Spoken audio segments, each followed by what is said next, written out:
Мына эми калеп деген $500.000 пара алат деген, мына дүйнөгө шеременде болдук. Өкмөт мүчөлөрү, премьер-министр, туруңуз неме Халилов. Мен болгондо убакытта арыз жазып туруп туртурмакмын мен. Ушу тергөөчү чыгып кетип турайын деп. Кетип турайын мен ушу тергөөчү чыгыпты мен четтеп турайын деп арыз жазбайсыңарбы? Жок дегенде. $500.000, мына мен кыдырып жүргөндө, айлыкча губернатор дегенде кыдырып жүргөндө, премьер кыдырып кийин айлыкча кандидат болуп жүргөндө, баягы немеси чектелген, мүмкүнчүлүгү чектелген балдардын апалары, инвалид балдын апалары, баласын карап иштей албай, ушу бизге бир айлык төлөп берип коелучу деп мына ушуну суранышты кече мына чечти, ушу маселеге чечилди.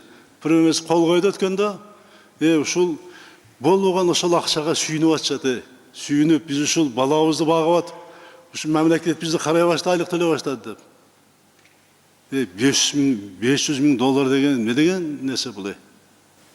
Эмне деген нерсе? Баардыгын жоопко тартыш керек бул боюнча. Баардыгын тең. Убактылуу четтеп тургула министрде, урматтуу премьер-министр.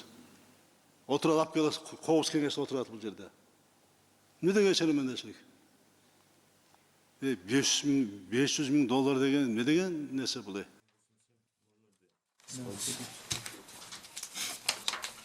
Киев 44, 38, 86, 99. Следующая купюра МД 08 ЛА 68 16 26 90.